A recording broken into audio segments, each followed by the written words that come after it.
Students, आज हम BSc second year का विद्युत रासायनिक विधि से सांद्रण यानी केमिकल मेथड ऑफ कॉन्सेंट्रेशंस के बारे में बता रहा था मैं आपको। तो आइए स्टार्ट करते हैं। मैंने आपको बताया था कि रासायनिक विधि को सांद्रण होता है जो 3 विधियों द्वारा होता है, हॉल विधि, बेयर विधि और सर्पेक विधि। तो स्टार्ट करते हैं वीडियो। देखिए कि हॉल विधि, इस विधि में बॉक्साइड को सोडियम कार्बोनेट के साथ Na2CO3 के साथ गर्म किया जाता है, तब NaAlO2 बनता है, जिसे पानी में घोलकर पुनः कार्बन डाइऑक्साइड प्रभावित करते हैं तो AlOH का होल थ्राइस का अवक्षेप मिलता है, जिसे गर्म कर शुद्ध एल्युमिनियम Al2O3 प्राप्त कर लेते हैं। तो ये तो थी आपकी हॉल विधि। दूसरी आपकी बेयर विधि। इस विधि में सोडियम हाइड्रोक्साइड का प्रयोग करके NaAlO2 फिर आपके AlOH का होल थ्राइस तथा उसके बाद आपके Al2O3 प्राप्त किया जाता है। तो ये आपकी बेयर विधि है। इसके बाद आपकी सर्पेक विधि। जब रेत SiO2 सिलिका की अशुद्धियाँ अधिक होती हैं तब इस विधि का उपयोग किया जाता है, तो जिसमें Al2O3 plus 3C plus N2 यानी कि आपके एल्युमिनियम का जो ऑक्साइड अयस्क है या बॉक्साइड है उसको कार्बन की उपस्थिति में नाइट्रोजन के साथ क्रिया कराते हैं तो आपके Al plus CO2 carbon monoxide बनता है। फिर हम आपके जल के साथ क्रिया कराते हैं तो आपका AlOH का होल थ्राइस और अमोनिया बनता है। इसके बाद AlOH का होल थ्राइस को फिर गर्म करते हैं तब जाके आपका Al2O3 प्लस H2O बनता है। तो ये तो थी तीनों विधियाँ आपकी रासायनिक विद्युत विधि का सांद्रण था। इसके बाद है धातुओं का निष्कर्षण। तो अयस्क सांद्रित अयस्क से धातु का निष्कर्षण किया जाता है, अर्थात धातु प्राप्त की जाती है। इनमें प्रयुक्त विधियाँ या पद निम्नलिखित हैं, जिसमें नंबर 1 है आपका अयस्क उपचारण। सांद्रित अयस्क का धातु निष्कर्षण से पहले उपचार किया जाता है, जिससे धातु निष्कर्षण की क्रिया सरल हो जाती है। अयस्क का उपचार निम्न पदों में किया जाता है। निस्तापन, इसका नेक्स्ट पॉइंट है निस्तापन। इस विधि में अयस्क को अकेले ही वायु की अनुपस्थिति में उच्च ताप पर परावर्तनीय भट्टी में तल पर रखकर गर्म किया जाता है, जिससे कार्बोनेट, बाइकार्बोनेट, हाइड्रेट आदि अयस्क का विच्छेदन ठोस तथा गैसों में हो जाता है। तब इसे निस्तापन प्रक्रिया या तापीय विघटन विधि कहते हैं। इस विधि में देखिए, इस विधि में खनिज टूट जाता है और गैसें कार्बन मोनोऑक्साइड, सल्फर डाइऑक्साइड तथा जल बाहर निकल जाते हैं, जैसे बेल्साइट, मैग्नेसाइट, डोलोमाइट्स, जिंकाइट्स, सिडेराइट्स आदि का निस्तापन। जैसे कैल्शियम कार्बोनेट को गर्म करते हैं तो कैल्शियम ऑक्साइड बनता है और कार्बन डाइऑक्साइड गैस निकलती है। मैग्नीशियम कार्बोनेट को गर्म करते हैं तो मैग्नीशियम ऑक्साइड और कार्बन डाइऑक्साइड गैस बनती है। जिंक ऑक्साइड कार्बोनेट को गर्म करते हैं तो जिंक ऑक्साइड और कार्बन डाइऑक्साइड गैस निकलती है। फेरिक FeCO3 को गर्म करते हैं तो फेरिक ऑक्साइड बनता है और कार्बन डाइऑक्साइड बनता है। कैल्शियम कार्बोनेट मैग्नीशियम कार्बोनेट को गर्म करते हैं तो कैल्शियम ऑक्साइड, मैग्नीशियम ऑक्साइड और कार्बन डाइऑक्साइड बनता है। कॉपर कार्बोनेट को और आपके बुझे हुए चूने को साथ क्रिया कराते हैं तो कॉपर ऑक्साइड जल बनता है और कार्बन डाइऑक्साइड गैस निकलती है। इसके बाद है जारण या भर्जन। तो इस विधि में अयस्क को गर्म वायु की उपस्थिति में गलनांक से कम ताप पर गर्म किया जाता है, तब अयस्क में विभिन्न रासायनिक क्रियाएं होती हैं, जिससे अयस्क हल्का छिद्रयुक्त हो जाता है। भर्जन क्रिया कहलाती है। तो भर्जन क्रिया में आपके ऑक्सीकरण भर्जन, यह गर्म वायु की उपस्थिति में परावर्तनीय भट्टी में किया जाता है। इस भर्जन में AsP आदि गैसीय ऑक्साइड बनकर निकल जाते हैं, जिससे नमी दूर हो जाती है। जैसे सल्फर को आप ऑक्सीजन के साथ कर सल्फर डाइऑक्साइड, PbS को ऑक्सीजन के साथ कर रहे हैं, PbO बनता है सल्फर डाइऑक्साइड। तो यहाँ आपके सल्फर डाइऑक्साइड बाहर निकल रही है। इसके बाद है बात्य भर्जन। तो वह भर्जन है जिसमें अयस्क को गर्म वायु की झोंकों से गर्म किया जाता है, जिसमें सल्फाइड अयस्क ऑक्साइड में बदल जाते हैं, जैसे कि CuF2 प्लस O2 को गर्म करते हैं तो कॉपर सल्फेट बनता है, फेरिक सल्फेट बनता है और सल्फर डाइऑक्साइड बनता है। कॉपर पायराइड्स को ऑक्सीजन की उपस्थिति में कराते हैं तो कॉपर सल्फेट को कॉपर ऑक्साइड बनता है, सल्फर डाइऑक्साइड बनता है। फेरिक सल्फेट को ऑक्सीजन के साथ कराते हैं तो फेरस ऑक्साइड और सल्फर डाइऑक्साइड।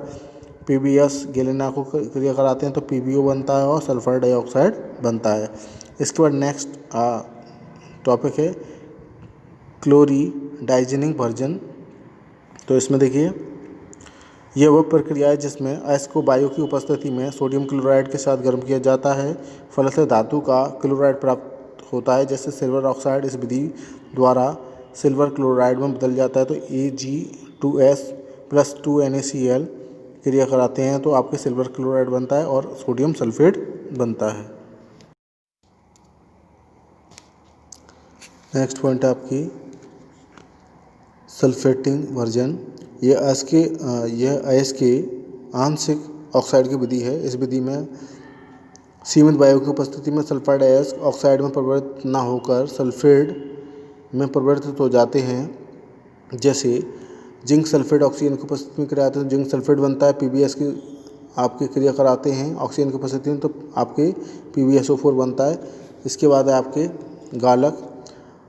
अयस्क के सांद्रण के बाद कुछ भी अगलनीय धात्री या अशुद्धि रह जाती हैं तो उसे प्रगलन क्रिया या गालक के साथ दूर किया जाता है। गालक वे पदार्थ होते हैं जो अयस्क की अगलनीय अशुद्धियों के साथ संयोग करके गलित पदार्थ को द्रवित पदार्थ में बनाते हैं, जिन्हें धातुमल कहते हैं। तो धातुमल = गालक प्लस अधात्री। तो आपके कैल्शियम सिलिकेट के साथ क्रिया कराए तो सिलिकेट यानी कि आपका अलग हो जाता है और कॉपर ऑक्साइड अलग हो जाता है। धातुमल प्राय धातुओं के सिलिकेट होते हैं। यह धातुओं से हल्के होने के कारण धातु की सतह पर तैरने लगते हैं, यहाँ से उन्हें धातुमल द्वारा पृथक कर लिया जाता है। गालक दो प्रकार के होते हैं। नंबर 1 अगलनीय गालक। तो देखिए, क्षारीय धात्री को दूर करने के लिए अम्लीय गालक का प्रयोग किया जाता है, जैसे silica SiO2, boron oxide B2O3 आदि उदाहरण हैं। अयस्क में कैल्शियम ऑक्साइड और आपके फेरिक ऑक्साइड आदि की अशुद्धियों के लिए SiO2 गालक का काम आता है। तो कॉपर कैल्शियम ऑक्साइड और SiO2 की क्रिया कराते हैं तो आपके CaSiO3 बनता है। स्लैग FeO को साथ आपके SiO2 कराते हैं तो आपके FeSiO3 स्लैग बनता है। ये तो थे आपके अम्लीय गालक। नेक्स्ट है आपका क्षारीय गालक। वे पदार्थ जो अम्लीय अशुद्धियों के साथ संगलित होकर द्रवित धातुमल बनाते हैं उसे क्षारीय गालक कहते हैं। अम्लीय अधात्री जैसे सिलिका SiO2 दूर करने के लिए कैल्शियम ऑक्साइड, मैग्नीशियम ऑक्साइड और एल्युमिनियम ऑक्साइड आदि गालकों का प्रयोग किया जाता है। तो कैल्शियम ऑक्साइड का सिलिका के साथ क्रिया करा रहे हैं तो CaSiO3 बनता है।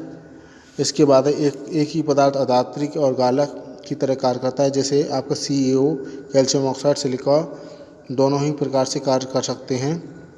तो CaO कैल्शियम ऑक्साइड सिलिका के साथ क्रिया करा रहे हैं तो आपका CaSiO3, CaOSiO क्रिया करा रहे हैं तो CaSiO3 बनता है। इसके बाद धातु प्राप्त करना। तो अयस्कों से धातु प्राप्त करने की विधियाँ निम्नलिखित हैं। तापीय धातुकरण विधि है या प्रगलन विधि है। नंबर 2 है आपकी जल धातुकरण विधि है। ताप विद्युतीय निष्कर्षण है। अमलगम विधि है। तो सबसे पहली विधि दे रखी है प्रगलन विधि या तापीय धातुकरण। तो प्रगलन विधि या बात्य भट्टी में उच्च ताप पर किया जाता है। इस विधि में धातु ऑक्साइडों को गालक तथा अपचायक के साथ बात्य भट्टी में उच्च ताप पर गर्म किया जाता है, जिससे गलित धातु प्राप्त होती है।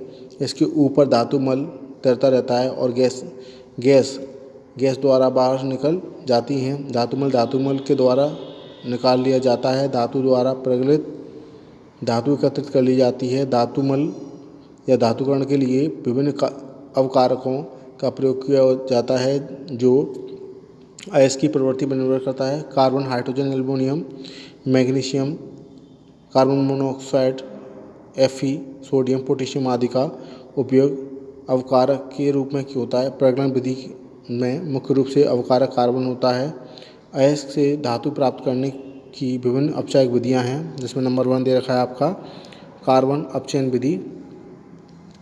इसमें देखिए, इस विधि में धातुओं की ऑक्साइड कार्बन द्वारा अपचयित होकर धातु विलयन देते हैं, जिसे धातु कार्बन के साथ अयस्क का प्रगलन कहते हैं। उदाहरण के लिए जिंक ऑक्साइड कार्बन की उपस्थिति में क्रिया कराते हैं तो जिंक अलग हो जाता है, कार्बन मोनोऑक्साइड बनता है।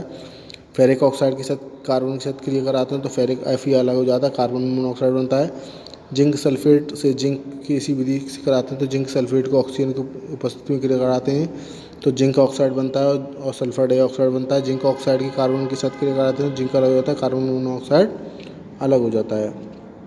इसके बाद कार्बोनेट तथा सल्फेट अयस्कों से धातु प्राप्त करने के लिए कार्बन अवकारक का उपयोग होता है, जैसे CuCO3 CuOH का होल ट्वाइस क्रिया करा रहे हैं या गर्म कर रहे हैं हम इसको, तो कॉपर ऑक्साइड बनता है, कार्बन डाइऑक्साइड बनता है और जल बनता है। फिर कॉपर ऑक्साइड को कार्बन की उपस्थिति में क्रिया कराते हैं तो कॉपर अलग हो जाता है और कार्बन मोनोऑक्साइड अलग। बोरियम सल्फेट का अपचयन भी कार्बन से होता है, तो देखिए barium sulphate BaSO4 plus carbon से क्रिया करा रहे हैं तो बेरियम सल्फेट बनता है, कार्बन मोनोऑक्साइड। बेरियम सल्फेट को फिर हम गर्म कराते हैं तो बेरियम ऑक्साइड बनता है, एल्यूमिनियम तो बेरियम बनता है। इसके बाद मैग्नीशियम से अपचयन से तो Rb2O3 मैग्नीशियम की उपस्थिति में क्रिया कराते हैं, Rb अलग हो जाता है, मैग्नीशियम ऑक्साइड अलग हो जाता है। हाइड्रोजन से अपचयन से तो WO3 का हाइड्रोजन से क्रिया कराते हैं तो W अलग हो जाता है और आपके H2O अलग।